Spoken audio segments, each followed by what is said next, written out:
anyone claiming from the RBI that they have been calling to open account, these are all fakes. And also a hassle-free experience in ATMs. And invest your hard-earned money only in registered entity. This is very much important. Now, there has been a very few years back, there has been a great deal of debate about these things in chit funds and small companies. They give higher returns. So always invest your hard-earned money in registered entities only. Now, protect your hard-earned money by investing or depositing only in entities registered with RBI, SBI, IRDA, state governments only. And do not get lured by schemes which promise higher returns or guaranteed returns in short time, because there is no free lunch. And also the mis-selling. This happens all the time, so we should be very much careful. So we go to the bank to open a fixed deposit or to open an account, and we come home with an insurance policy that we don't need. Now remember, the bank cannot compel you to buy it if you don't want it. Now, these are the few things that we need to know. I'm taking you to the other slide that I have, that the digital payment solution. What is it? Let's see.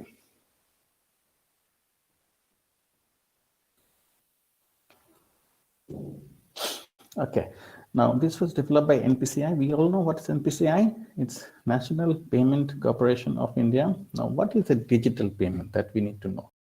Now, it's a way of payment which can be made through digital modes, also called the electronic payment. Now, why do we need that? Because it's fast, it's easy, it's convenient, it's economical, less transaction fee, and also it gives us convenience. Now, what are the modes? We have internet banking, we have mobile banking, we have mobile application, and also we have card-based transactions. Now, what are the advantages of digital payments? Now, we can pay our friends, we can pay for goods and services online at anytime, 24/7. We don't need to just go to the ATM and queue in the bank for getting the money. And also we get instant confirmation of payment. Now, digital payments, what do? They eliminate the security risk that come with handling cash money.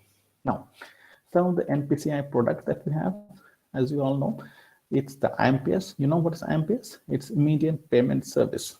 And also we have a platform, it's indigenous only for India. It's the RuPay card. Earlier, we used to hire software from Visa, MasterCard, Dinner Club, and also Discover. But now we have our own RuPay platform, which is world renowned now. We have the BBPS, we have the NSCH, we have the CTS, NFS, AEPS, BHIM, UPI, and also we have the *999 hash for getting our banking needs. Now, there's another one we need to know about. It's UPI. What is it? What is it? It's a unified payment interface. What is UPI? Now, UPI is a system that powers multiple bank accounts into single mobile application of any participating bank. How do they do? By merging several banking accounts, seamless fund routing, and merchant payments in one hood. That is, you can also cater for peer-to-peer collect request as when need occurs.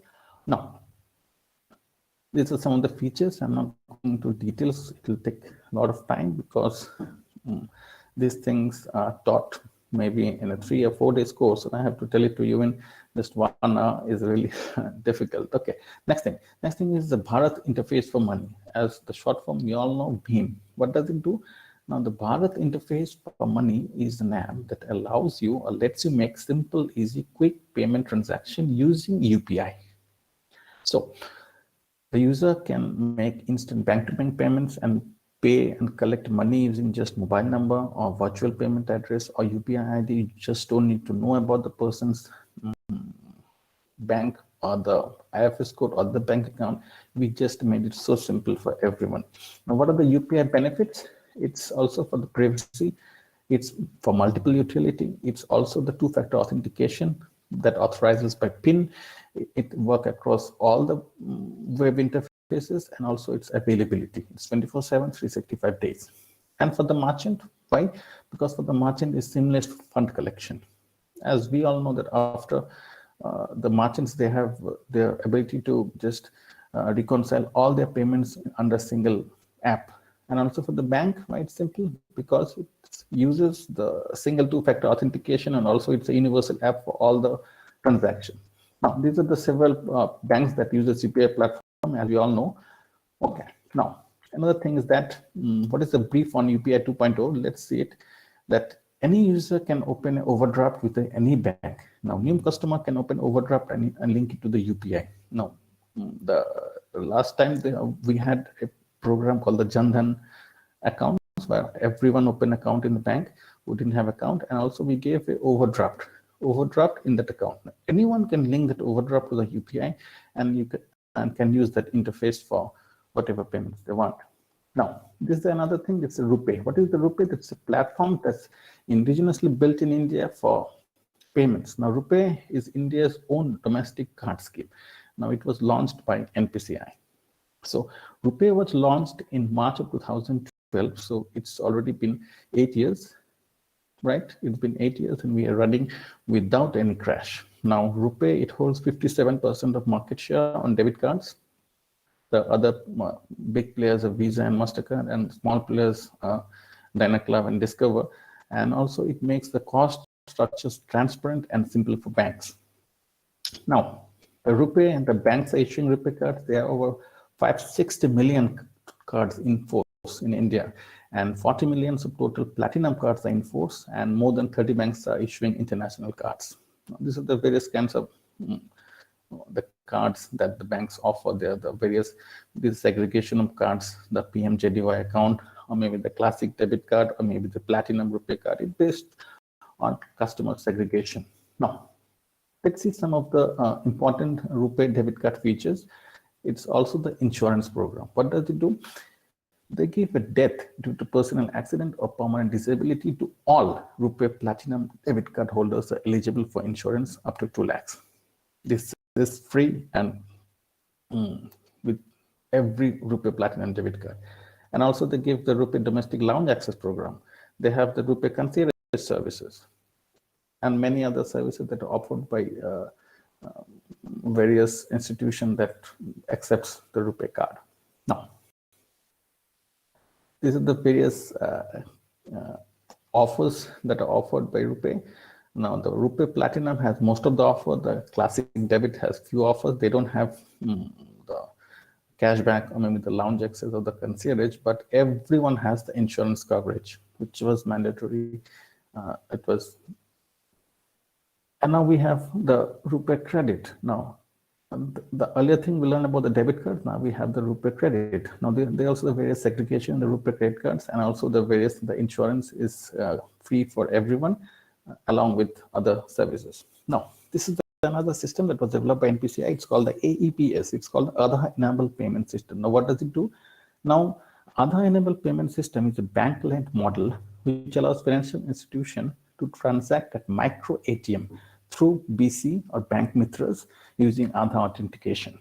Now, this model has been very useful in providing banking services to far-flung villages where a normal brick-mortar bank was not possible a few years back. Now, what does it do? You can do anything from balance inquiry, cash withdrawal, cash deposit, fund transfer, mini statement, eKYC, everything. Now, Bhim Aadhaar Pay is a merchant application that is available in Google Play Store for download for Android phone users. You can do it and check it out. Okay, so the next thing that we're going to learn is about the financial literacy.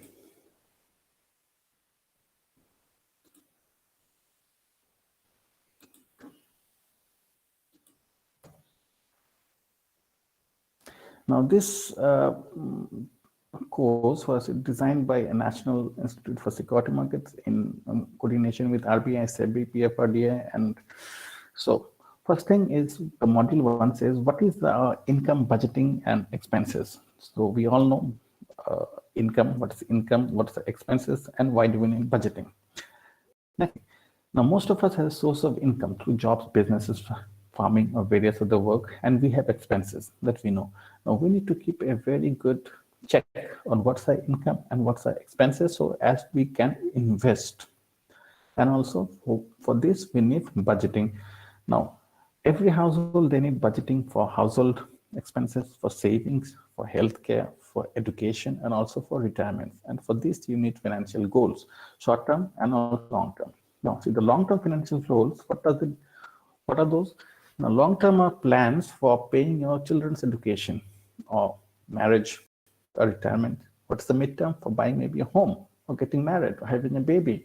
And the short term is buying a mobile, TV, or a new car.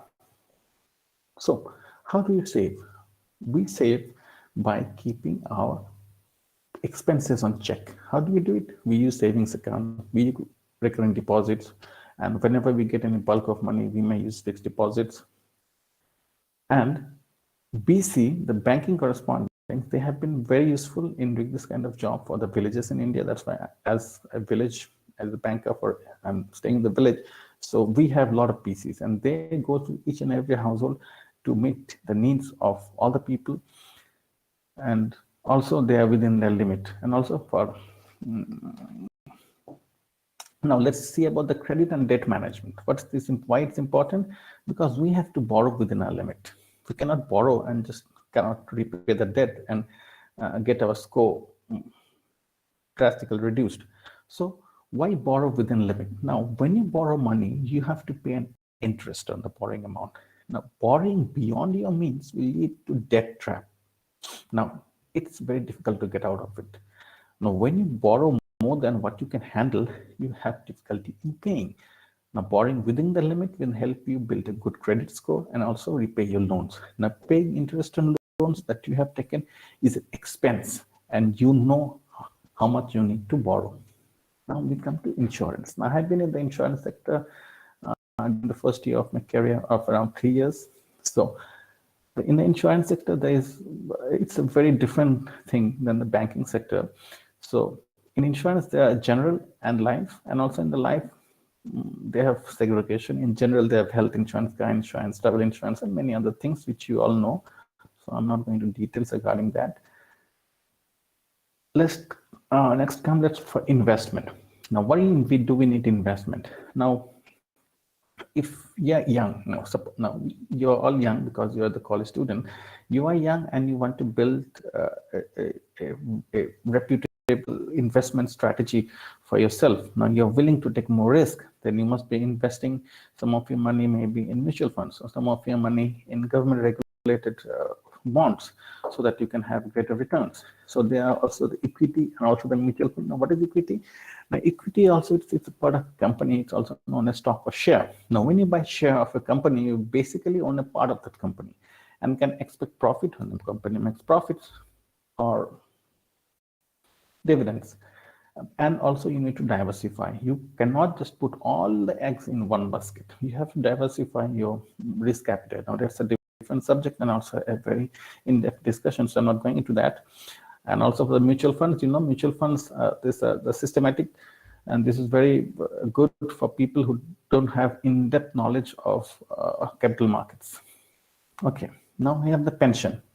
The pension is one of the most neglected topic. People don't talk about it because it's the most important thing. Now, the national pension system is a pension plan with the government of India to provide financial security, stability during old age when people don't have regular income. Now, why it's important? Now, people can invest as low as 500 rupees per month or per year, and they can save for their retirement in NPS.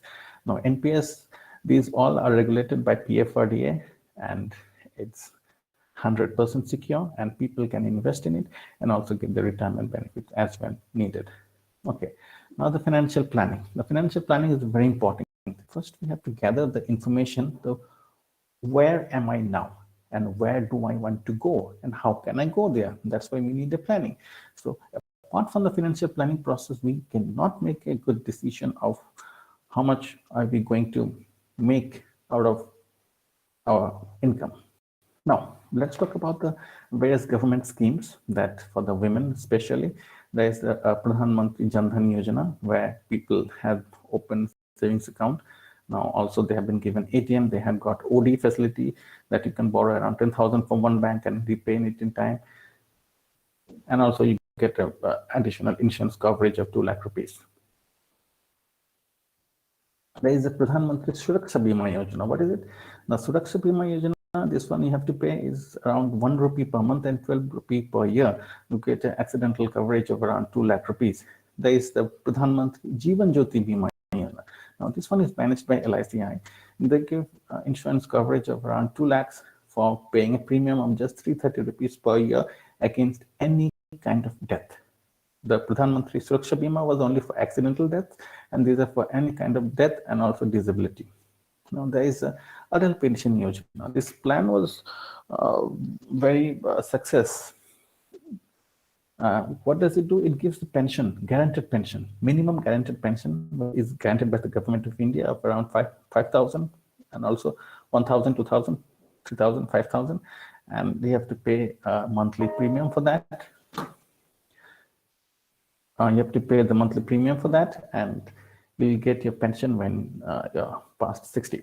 So already I have talked about various kind of frauds, so we don't, and also there are the various kind of currency features of various denomination, which I'm not going into. It's a detailed topic, which we can, if you want this information, you can just mail it to me. I'll send it back to you on the detailed things. Now let's go to the grievance redressal, which I've already talked before. How we can, I'm just giving a summary again. So when you have any grievance against someone in the bank, you can approach the branch manager. He may reject, or he may just receive a complaint. And if you're not satisfied with the complaint, you can go to the ombudsman.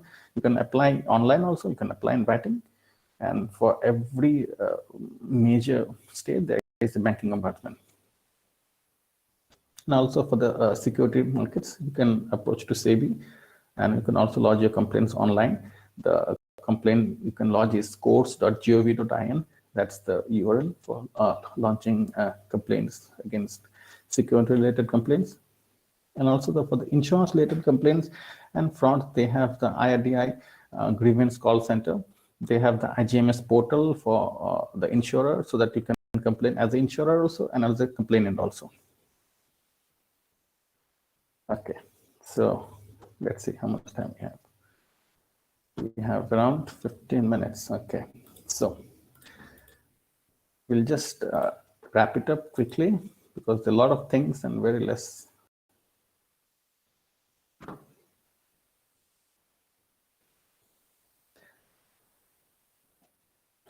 Okay, so let's go to the digital financial services now. How do we use our debit and credit card that we all know? Now, user gives a debit card to the cashier at a store. I'm just giving an example. User gives a debit card to the cashier at a store, and the merchant runs the card to the POS machine. Now, the merchant types in the amount for the purchase, and the consumer has to key in the password. And the bank debits the account from the customer, and the machine prints out the receipt, and the merchant gives you the services, the goods that you went there, and the customer gets an SMS. So this is how it normally works with without anything. Now also I have told you about the Aadhaar payment system and also about the UPI. So I'm not entering into all these things.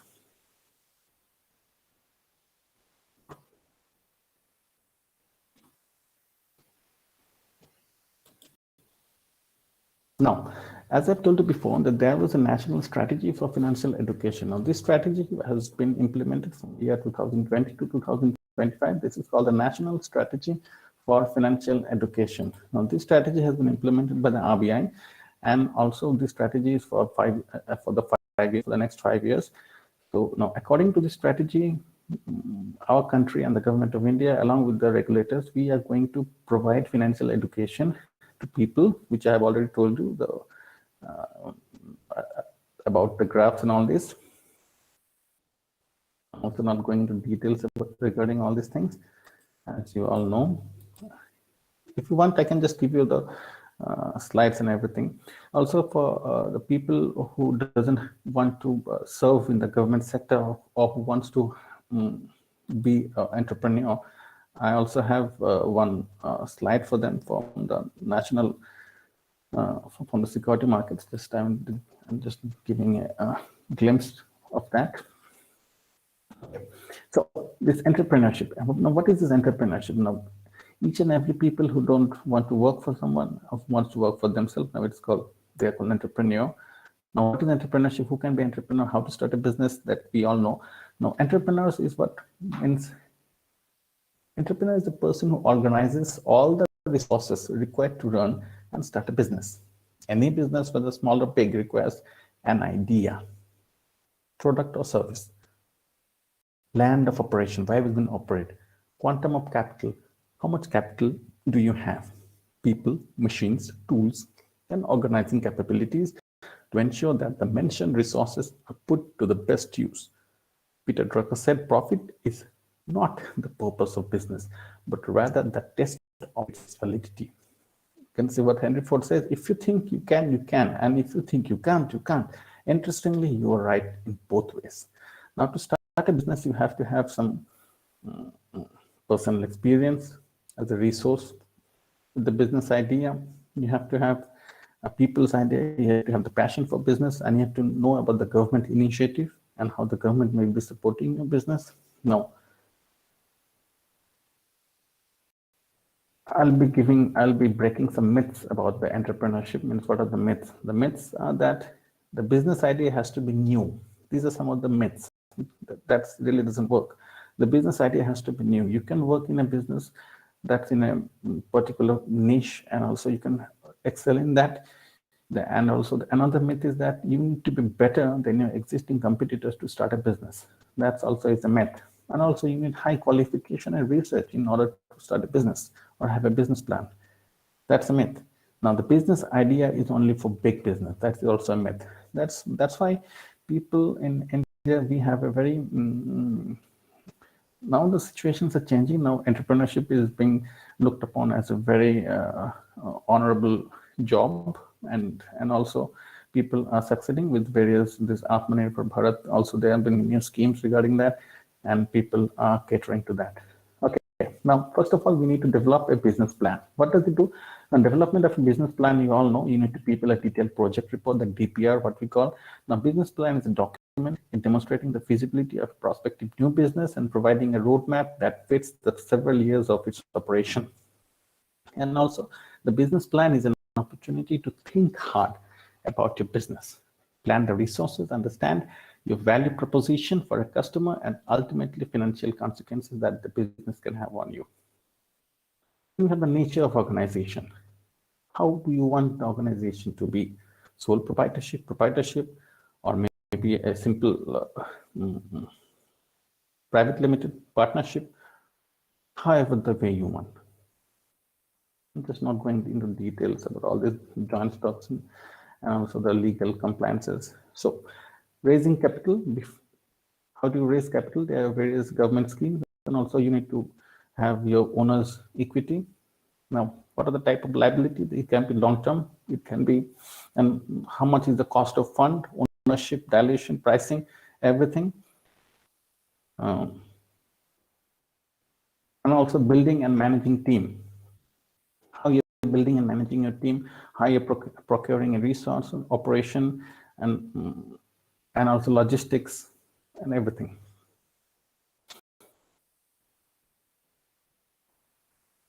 This is a very detailed study of everything. So all I can do is you can just mail me up and I can share everything with you, and you can just read it on your leisure time. Now, because this is a very complex and detailed subject about the financial inclusion, it's a vast subject. It requires around 7 days of continuous lectures till it doesn't finish. So, okay. Then last thing I'll be telling you on the business thing is building and nurturing customer relationship. Now, what did Mahatma Gandhi say? The customer is the most important visitor on your premises.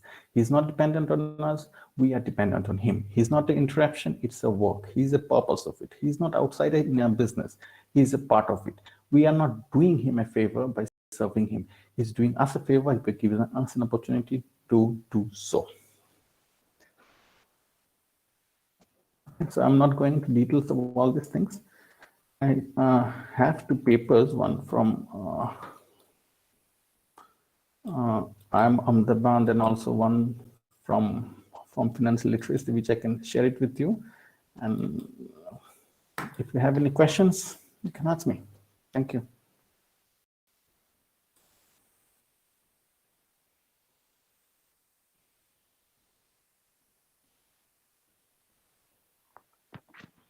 Sir, do the bank encourages the social entrepreneurship for which the entrepreneurship is the cause is for social upliftment like Suvidha or like Dabbawala in Mumbai? Yeah, there are various schemes regarding that, and banks, they do favor them because nowadays they are giving collateral-free loans for up to 10 lakhs for any good reason apart from other reason for which blacklisted. But the banks definitely they have a flair for reaching to all these people now. So we understand that the the ATMs which are working, they are running on the old versions of the Windows. So Correct, that's correct. why the patches are not available. So that's why the fraudulence and the That fraud yeah. takes place. Yeah, that's correct. The RBI has given us a time frame for updating all the ATMs with the latest software and the patches. So whatever happens, if there is any lack in the bank's part, the bank is fully liable for that, and the customer won't have to pay a single penny for that. We will refund and reimburse everything if it's in our fault. That's why I just gave a simple just all those type of frauds that happen in the ATMs and also in various online space. So we just need to be careful on our part. If anything the bank thinks that we have our own fault, we do reimburse regularly. Someone have questions regarding that?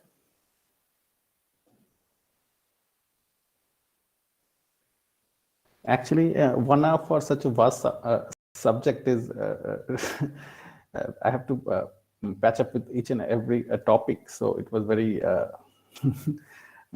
compact in 1 hour to say everything.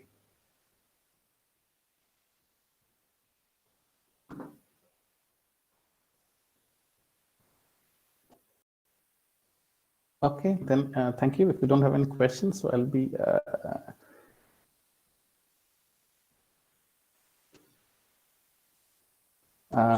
Sir, what types of frauds are taking place on this WhatsApp? Some people are saying that WhatsApp frauds are taking place on the yeah. People use the social engineering. They're sending links. I just encourage anyone not to click on any links that are from untrusted vendors, untrusted sources, because that links may not know that you will be downloading any Trojan or you will be downloading any virus or anything.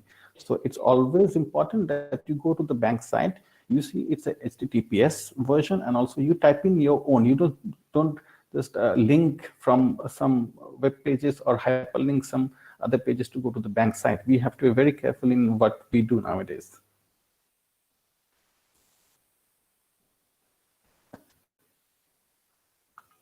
Sir, we have a question that is from Shivani. She is interested in investing in mutual funds. So she would like to know a bit more about mutual funds, sir. Okay, actually, mutual funds, it's a good thing to invest in mutual funds. You can just check your risk profile of how you want to invest. If you are based on your risk appetite, you can invest, and there are various types of funds. There are the hybrid funds, there are the equity, there are the debt funds. You can just go through it. You can go to the SEBI website and get a PDF of what the various funds, and also you need to get your KYC registered, and then you can invest it as minimum as 500 per month. It's a very, very good thing to do at a very such early age.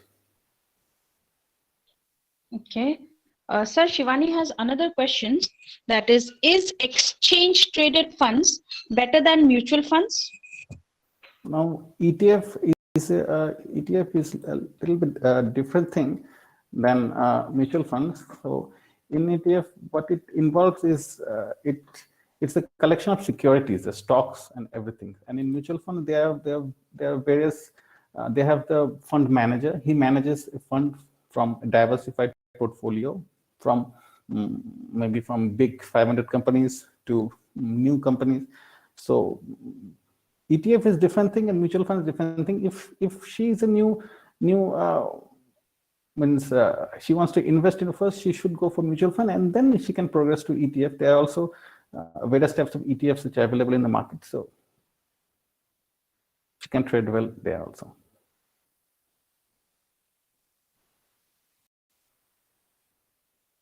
Any other questions? Yes, sir. We have another question, that is Yeah. Can you please tell me some ways to invest that is not risky? From Shivani. That is not risk-free. That is not risky. That is not risky. Okay, okay. You can invest in banks. Obviously, those are risky, and also you can invest in debt funds. Debt funds, they invest in government securities and also in gilt. So these are very less risky compared to other funds in securities. And if you want complete risk-free, you can invest in fixed deposits. That's always available. You can invest in the government bonds, the Kishan Vikas Patra, also the national savings certificate that you can buy. So those are completely risk-free. And also, if you go in securities, you can invest in debt funds.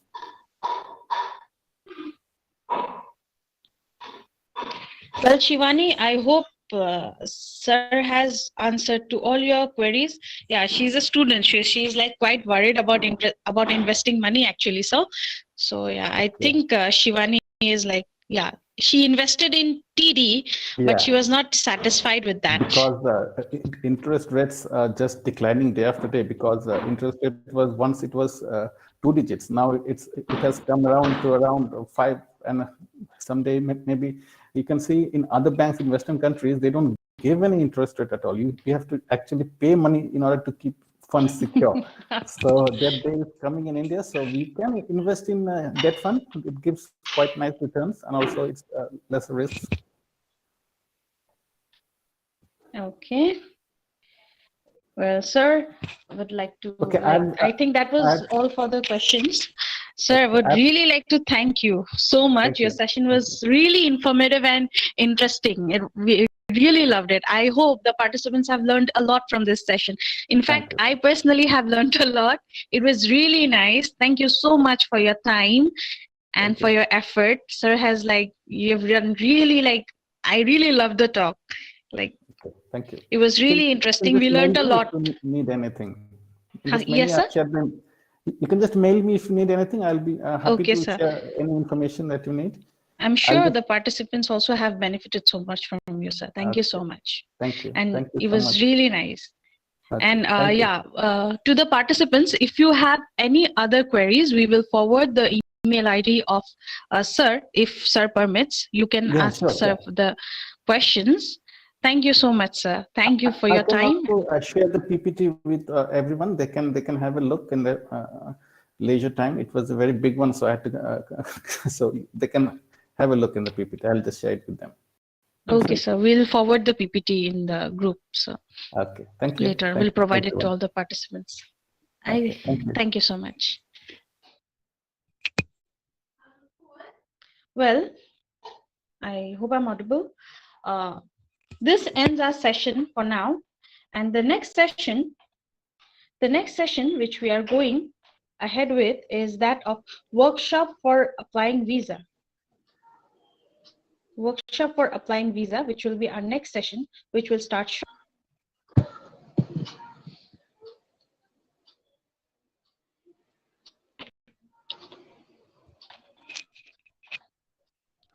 Hello? Hello. Yes. Our resource person for this session is Ms. Tanima Bhattacharya. And let me give you a brief introduction of ma'am. Dr. Bhattacharya has obtained her PhD from IIEST, Shibpur in nanobiotechnology. She has contributed a lot towards medicinal chemistry, and her postdoc she has done in medicinal chemistry. Her research expertise is in the application of nanotechnology in food, agriculture, and pharmaceutics. She has been a recipient of several national and international awards for research from the West Bengal State Council. We are really proud to have you amongst us, ma'am. She is from American Oil Chemists, Oil Technology Association of India, and she has worked for more than 8 years as assistant professor in various colleges, universities, and institutes like IIEST, JU, and etc. She is an editorial board member of various international publishers, including Wiley Scribner. So we are really proud to have you amongst us, ma'am. And I really hope our participants will learn a lot from today's session. Before I hand over to our resource person, Tanima, ma'am. Thank you, ma'am, for joining us. I hope we have a great time learning from you. Thank you so much for the wonderful opportunity. I really feel great that this kind of session is actually needed. Why it is needed? Because we are already passing by a very important thing, that is a pandemic. So during pandemic, we all are confined. We are confined to our places, and we are scared even to travel. So this is really very important, because even we cannot travel. The whole world is actually at our home also through this kind of platform. And I really my heartfelt thanks to both the organizations for this wonderful e-conference that is being held since yesterday, and my sincere gratitude to Dr. Chatterjee, Rob Chatterjee. He is a wonderful person also. He and me actually were discussing that this kind of really a wonderful sessions for the visa applications or workshop for visa is indeed very, very important. So I'm really thankful to share some views. I hope it will be a good session, because I believe the interaction session is really a exchange of knowledge, whether it is any kind of children or any teachers or parent coaching or anything. So let's start. The thing is that at present, I'm working with 9 countries.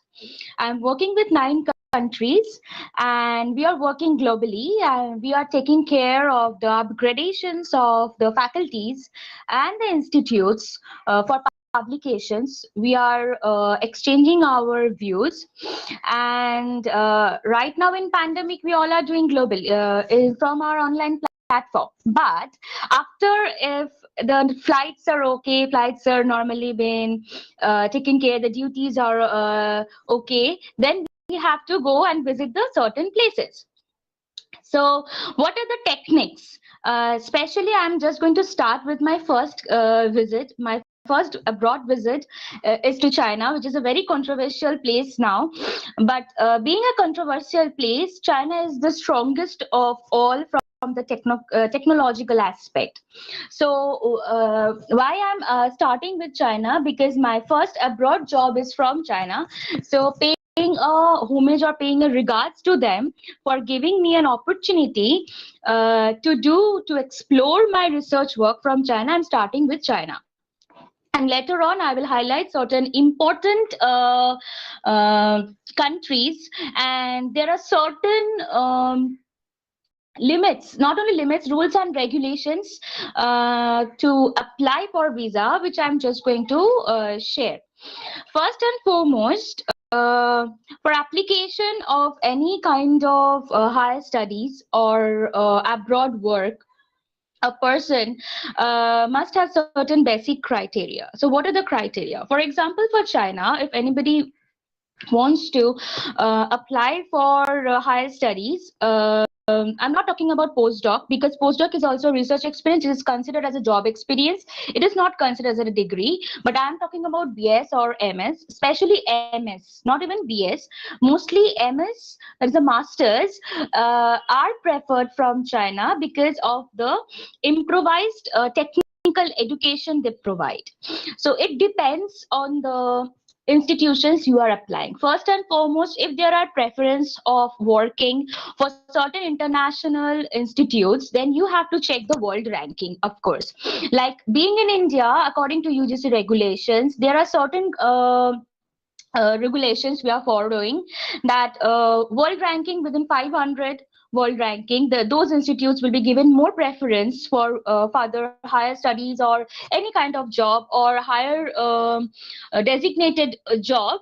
So in that case, you can go to the world ranking list. You can select according to the list. For example, I'm giving that I was selected in 2 universities from China. One was Fudan, which it was world ranking 35, and another was in Hubei. It was world ranking nearly 600 or something like that.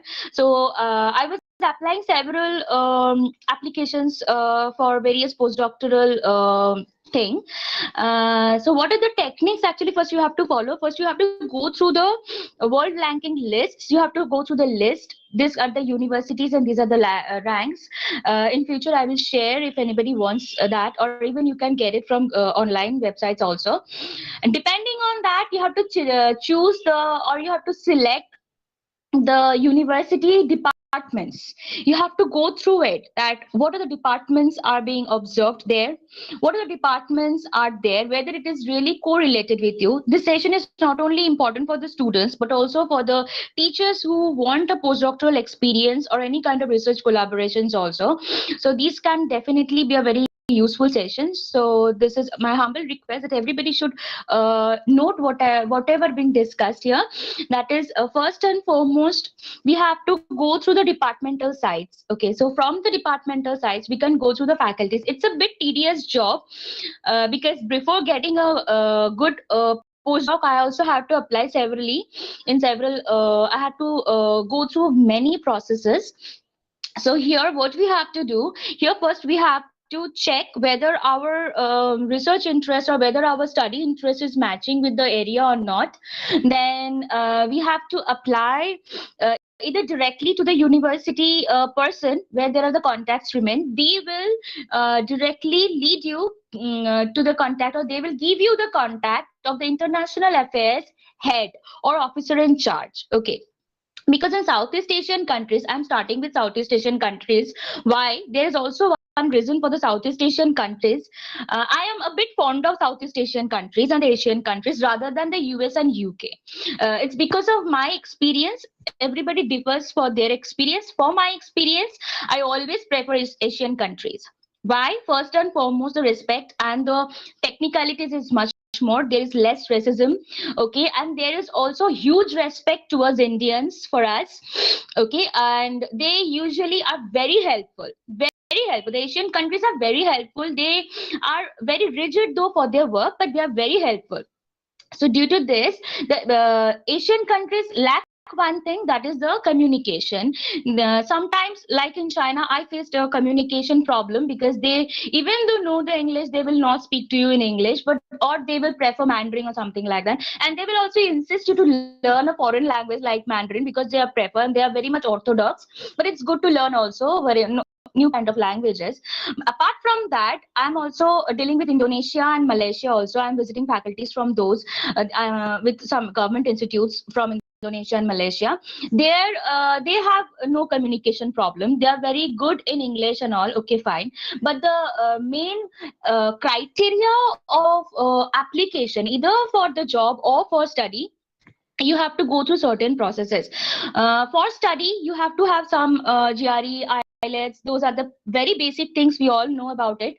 And for that, you can take trainings for the American Council or British Council institutes. You can go and you can get hold of the information from there. But I'm talking about the international universities inside process, which is very important to know. Unless and until a person deals with them physically or deals with them communications, they are doing the direct communication, it is really very unique or very unknown feature for other persons. Everybody will think, yeah, we have applied, we are having this kind of score, but why we are not getting it, why we are not cracking? There are some kind of problems like communication, but I'm actually saying, so that's why they will, the department where you are going to apply, they will automatically give you the contact of the international affair head, the affair in charge. That person is very well versed in all various kind of foreign languages, not only their native languages, at least 7 to 10 languages they know, so as to deal those kind of foreign people, to deal the foreign student, because they are the prime important factor where the admission or the job interviews will be held from them, from that department only. Okay, so I'm going to start like in for China, while applying various kind of institutes. If you receive an important thing, hello, if you receive any kind of receive a letter from the host. Okay, if you receive a letter from the host, that is your most important thing, that you must have a host letter. That is, a person should host you. It is for the postdoctoral or the PhD researchers I'm talking. And apart from this, if anybody wants to do any kind of admission in masters or something, the international department will give you a format that you have to have this kind of scores in your grad. Okay, you have to clear so and so points in IELTS or in any kind of GRE. Okay, you have to fulfill those criteria. But for the PhD and postdoc, the person who is having a space in the lab, he has to be convinced by your biodata, and he or she will be appointing you according to the scholarship availabilities. So after you have that invitation letter with you, you can apply to the international office. Okay, then you can start communicating that yes, this professor has given me a host letter, he or she is willing to host me in her team or in his team. Now what will be the criteria? Then they will ask for the last degree certificate. Okay, they will ask you for the last degree certificate, and it should be authorized, or it should be verified by the Minister of Education of India. It should be doing the ME. We have to have a cell, a government cell. Okay, there are certain process for this. Usually Minister of Education used to do it directly, but now this government body, they have assigned several government contracting agents, registered agents, and there are authenticated registered government. There will be a list. If you go to that places, the office here in my native is Kolkata, so it was nearby my place. So we went to the office, I went to the office, and they have handed me a list of government authorized registered agents. They are helping in doing all the verifications. Okay, and there will be certain use of sealing and stamping. Those are the procedure, and that scanned copy you have to send along with your host letter to the International Affairs Office. From there, it is the whole responsibility of the host institute to apply work permit. I'm talking about the work. So for that, they will be applying for the work permit. They will generate you a work permit number. Okay, it is valid for 3 months for us in case of postdoc. It will be valid for 3 months. Then you have to submit that work permit number along with the host letter. You have to go to the consulate or the native embassy you are having, the nearby embassy.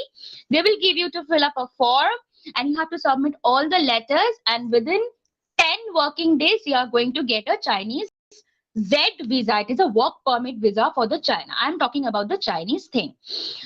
The postdoctoral forum from China, there are certain regulations because all people are not enlisted to get hold of the visa. There are certain age restrictions for various countries. In case of China, 33 years is the age for the postdoctoral person to apply. Beyond 33, with the very strong influence you can attain, that is last age is 35. Beyond that, you cannot apply for a postdoctoral work permit. Any kind of work permit, you are not eligible to apply for any work permit after 35 years of age. You can go for business, but not for any kind of service I'm talking about. Okay, so these I just started with China, and depending on this, there are certain visa policies also for Canada and also for other places. For example, in Canada, it's everybody is nowadays is going for Canada. There's a hype for Canada because it is everybody is saying that it is very easier to get a Canada work permit or something like that. But and one of the most important thing, that is a PCC unit, that is a police verification certificate. It is also online, just the way we usually do for the passport application. It is as usually the same thing. There will be a slot given, and you have to take a token number. You have to go to the Passport Seva Kendra. From there, the Passport Seva Kendra will help you for the PCC, that is the police verification certificate. It is important prior you apply for the visa. It is very important. Like we have already those who are stuck in India because of the emergency, we have to have a PCC again. Okay, we have to have a PCC again, and our Z visa was eligible, or it was actually was for 2 years tenure. But since during the pandemic, certain rules are being changed, because now foreigners entry is being banned in China. Okay, it was okay. After 23rd of March or something like that, yeah, there was a small tenure was there to restrict the foreigners entry. Again, now there is a ban since last week of October, first week of November. Again, there is a ban. Okay, and now what we require, again we are requiring one special thing, that is a PU letter. It is another new invitation letter. Even if you're having a Z visa, you have to have a new letter, issued letter from your departmental head, that is either your professor, and it should be forwarded by the international office. So this is one new document again we have to do. And since we are here stuck for above more than 6 months, we are stuck in here in India, we are all stuck. So again we need a PCC. Else we would have traveled with our Z visa, but we again need a PCC. PCC verification is again important. And if another thing that while also traveling to India from China, it was important again to collect the PCC from China. But now we all are exempted to take the PCC from China. Why? Because we already cleared our 6 months in India. So we don't need to have the PCC from China. We only need the PCC from India. Okay, so this is what I was talking about China and India relationship. Now I'm going to highlight a little bit about Canada. For Canada, any US citizens or any Indian citizens, they can apply for work permit with the age 18 years to 35 years. Okay, and it is much more easier to get a work permit. I'm not talking about the student permit. I'm talking about the work permit also. That is, if anybody is doing a post graduation, okay, it will be much more easier for them to get hold of that work permit. At least 1 year of post graduation or any kind of diploma or anything, if you can get hold of from Canada, it is much more easier to get a job permit. Okay, the process are also the same, that is there are certain process. And in China, one thing I missed, that is while having one work permit, it cannot be carry forwarded. Okay, if suppose you want to do another good work with the same work permit in China, you cannot do that. You have to cancel that work permit and again you have to do it in the same time duration. But for other countries, your work permits actually gets carry forwarded. Okay, so this is one advantage for the other countries, even if you want to apply for the work permit. So in case of Canada, it is more important. Again, a host letter has to be given, and again the ME, that is the Minister of Education, should be authorizing you with their gazetted officers, the senior officers. They should have a seal and signature, and same process, same thing you have to do. Only you have to follow the age category while applying. You have to check. Okay, and you also have to go through the embassy, online embassy, and there are certain persons being appointed to help the new or the beginners or the new applicants. They can do that. This is actually the basic system. But for New Zealand,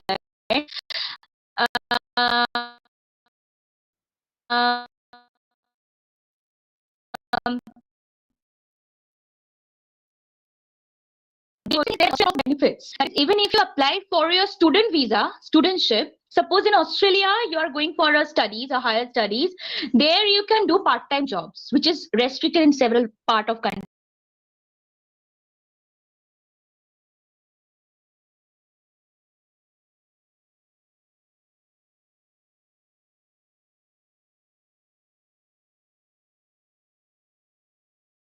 Or several part of the world, in many countries they will not allow you to do overtime work, but in Australia you're allowed to do certain tenure of work during a certain week time. Okay, for example 15 hours or 20 hours in a week you're allowed to work, okay, to earn your living. So these are certain provisions there for the Australia and New Zealand, also for Auckland, also Ecuador also.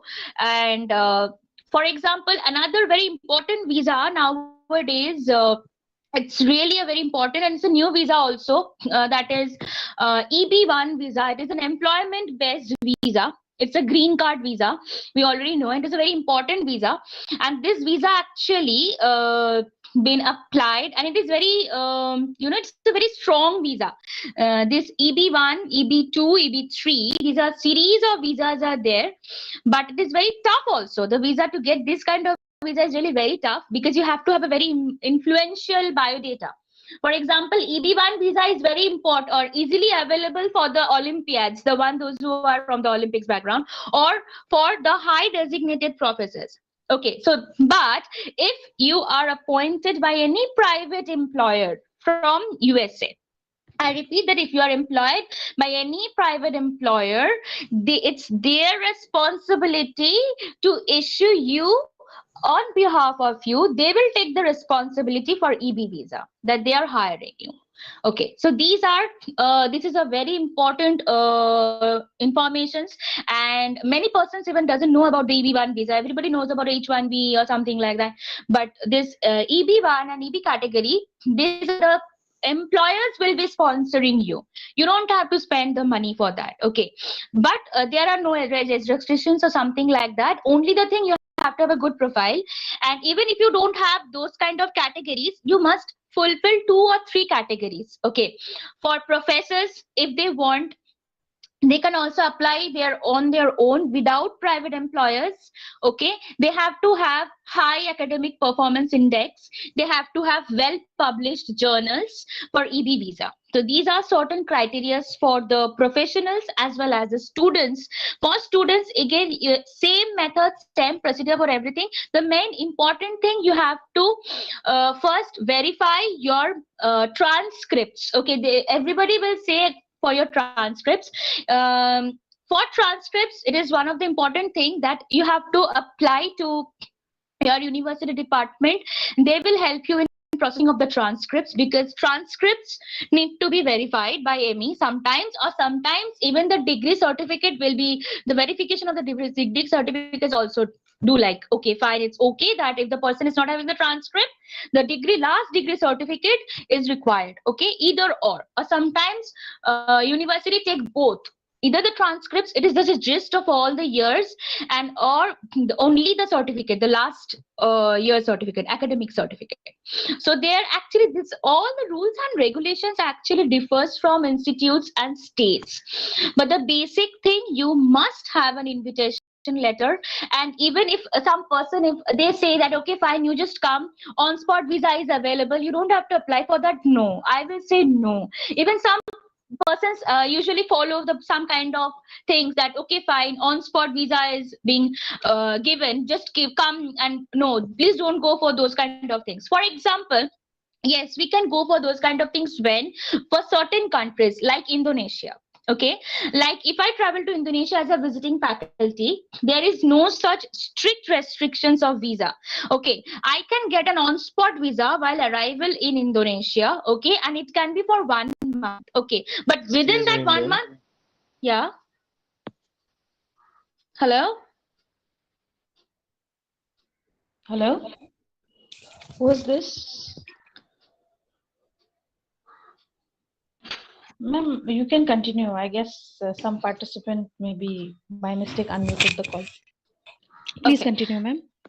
Yeah, like Sorry for interrupting. it's okay. Like for Indonesia, if we visit Indonesia, and if we are not getting any work permit visa for that, we can go for a visiting visa or a tourist visa for those who are visiting faculties, being appointed as a visiting faculty. If we arrive Indonesia, on-spot visa will be offered to you, okay, by the immigration department, and you can have that visa for 30 days, okay, and but you have to come back to India within that 30 days.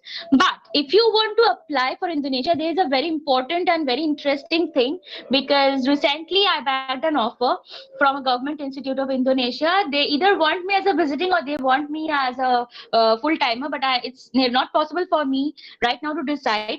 So I'm getting 2 options. Either I'm taking a visiting faculty. If I go for that, I will be arriving in Indonesia, I will be having an on-spot visa, but I have to come back within 30 days of India. Okay, but sometimes if I see that if I give a consent of being a permanent faculty for that institute, they will first ask me that for how long days or for how long year the institute administrative head, that is the director or something, they will ask me that for how long day or for how many years you are willing to work here, how many years you are going to work.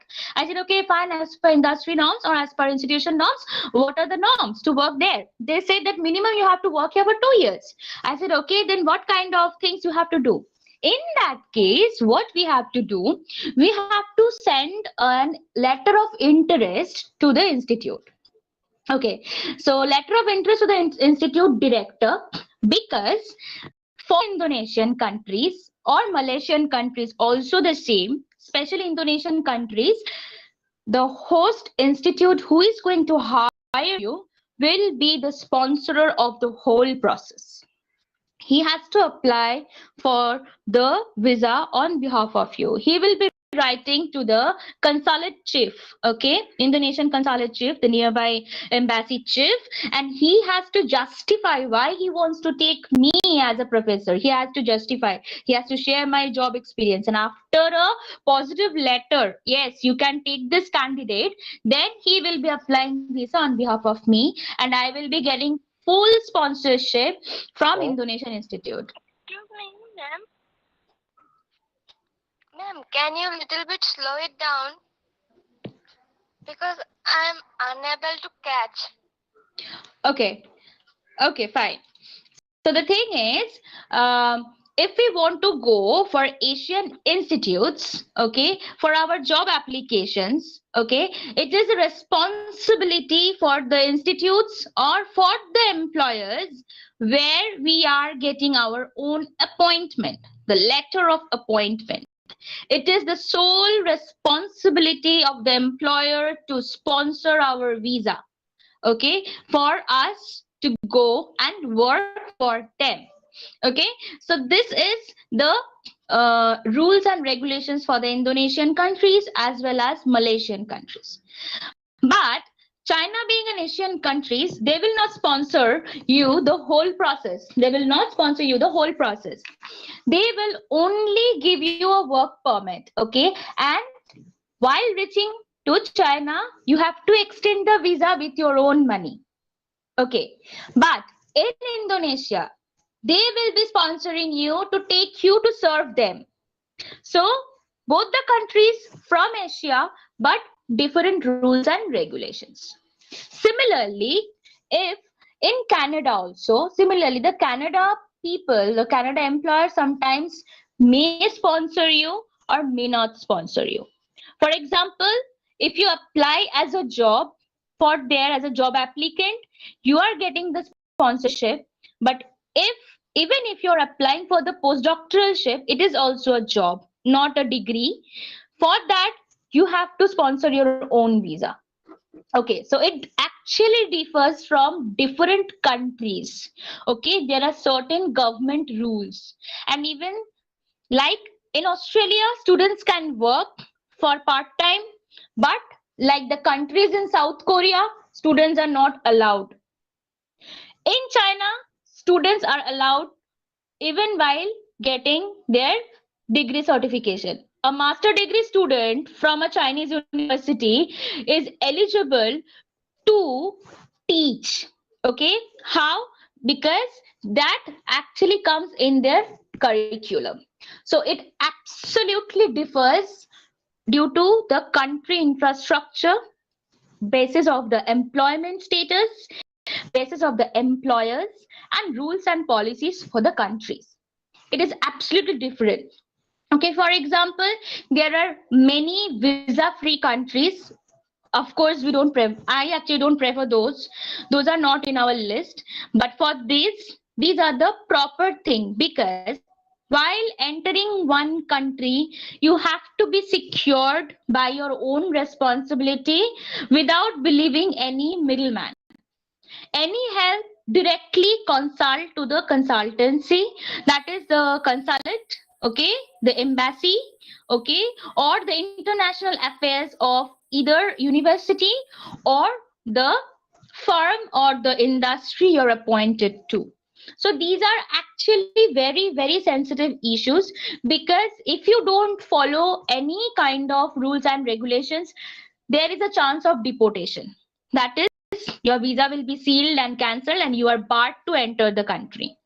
For example, during the time period, if I had any issue with my postdoctoral supervisor in my China in university, and if he say that I am not going to carry forward this lady and I am not going to give a reference letter to her because she is not acting according to me, I will not get any job anywhere in China. I will not be able to enter China anymore if I have any bad reference or any bad reputation. So you have to be disciplined. You have to maintain your discipline also during your stay. Okay, you have to be avoid any kind of narcotics, any kind of drugs, any kind of falsifications. Okay, you cannot be involved in any kind of abusive languages. Okay, you have to be very careful when you are in abroad countries. So these are certain things that you need to know. There are several new visas also, but especially we usually take either the tourist visa or student visa or work permit.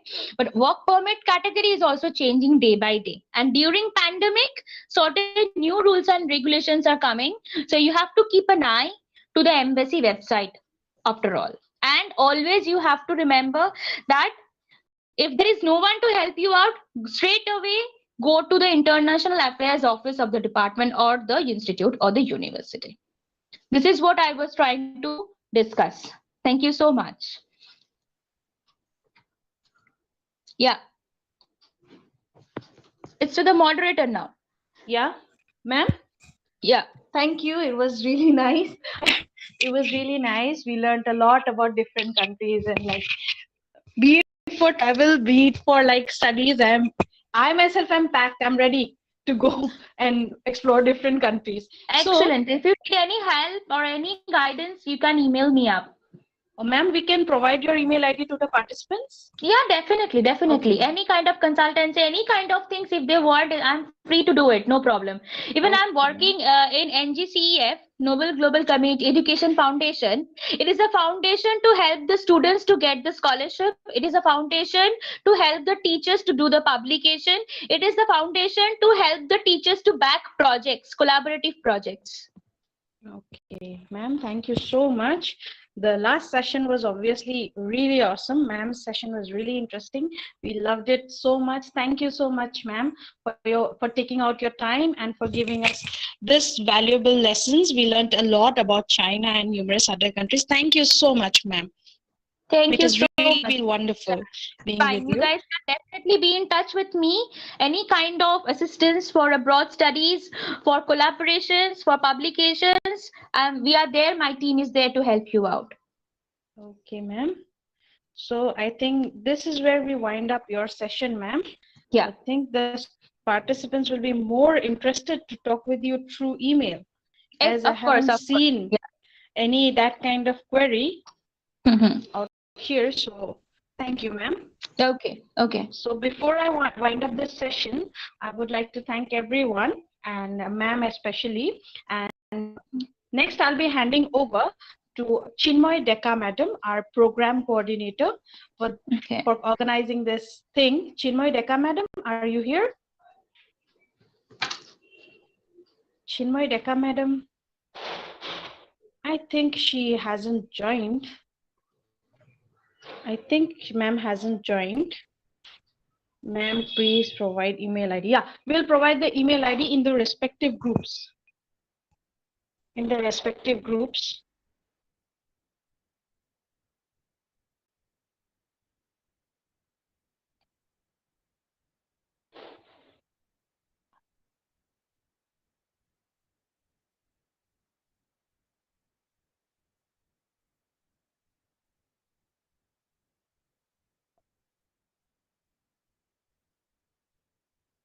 I request the participants to be patient for a while, and in the meantime, we'll start with the concluding ceremony in just a few minutes. I believe everyone has learned a lot and will learn a lot, and we look forward for participation of the participants in future. So yeah, the concluding ceremony will start in few minutes. I request everyone to be there. Thank you. And regarding the feedback links, they will be provided in the respective WhatsApp groups.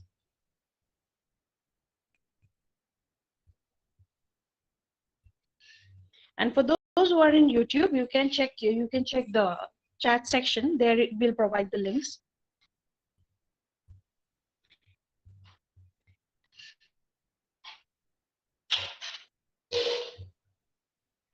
Ma'am.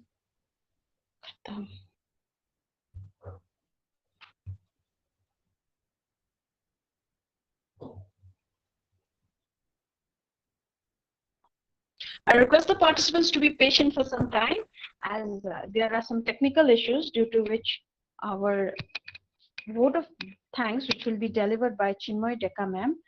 Madam is unable to join due to some technical difficulties. I hope you all can be patient till then.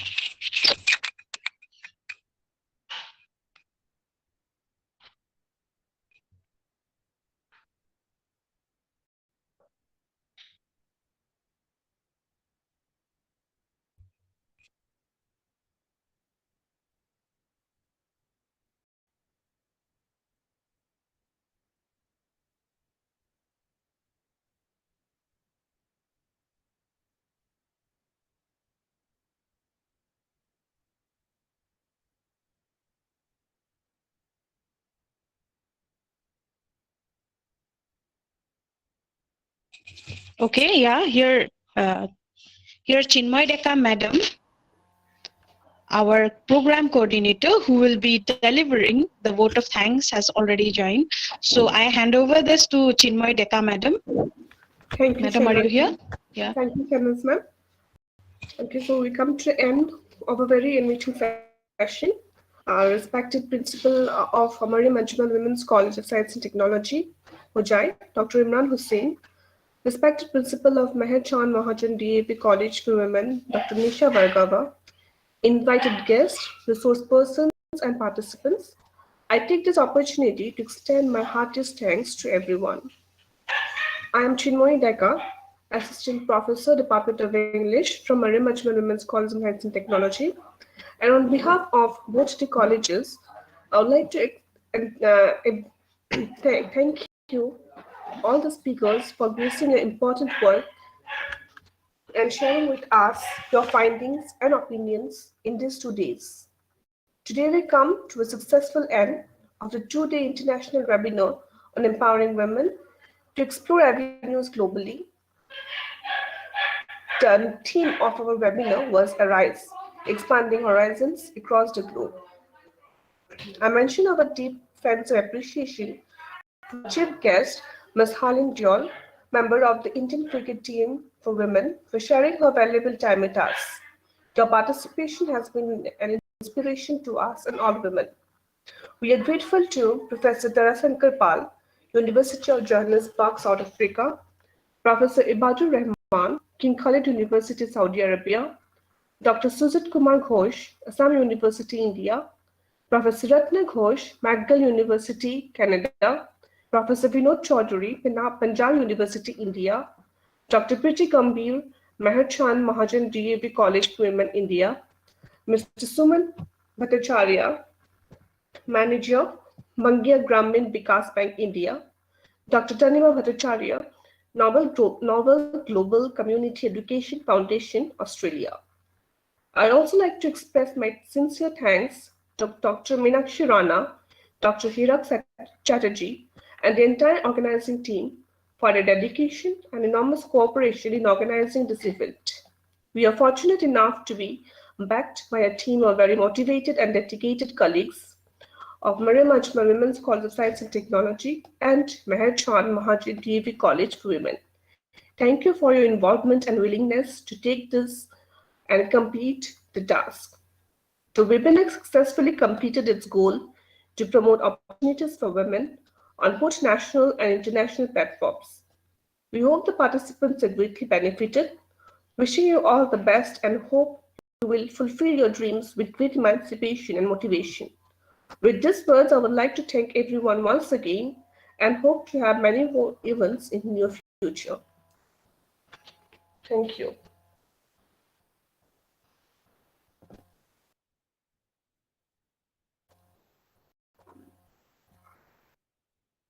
Hello. Thank you everyone for Yes, Chinmay ma'am?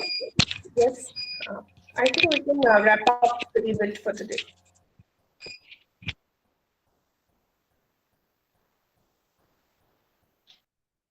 Yeah, okay, that's all. I think, Chinmay ma'am, I think we can wind up. Yes, And yeah, the feedback links will, as I mentioned earlier, they'll be provided in the respective WhatsApp groups. Please check properly. And in case any problem arises, you can always send us an email or you can reach to us via WhatsApp. So that's all, participants. Thank you. Yeah, we will provide the email ID of the resource person. We'll provide it in the WhatsApp group. I hope that's okay.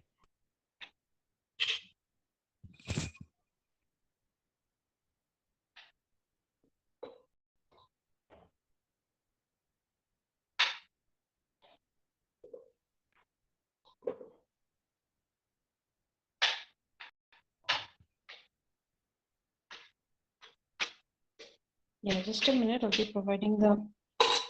Come in.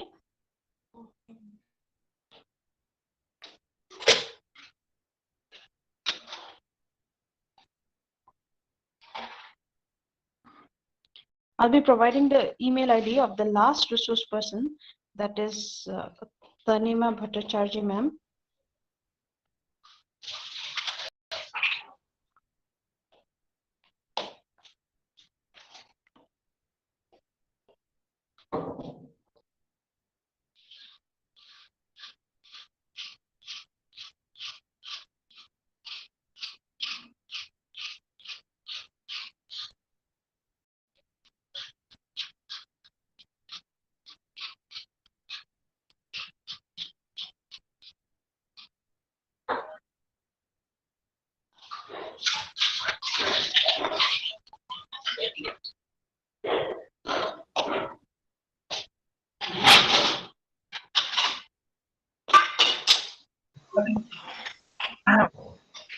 I have shared the link or the email ID of the resource person, of the last resource person, that is Tanima Bhattacharya ma'am. So I guess participants, we have wrapped up. You can all leave the meet now. The feedback links have been provided here also as well as in the WhatsApp groups. So that's all. Thank you.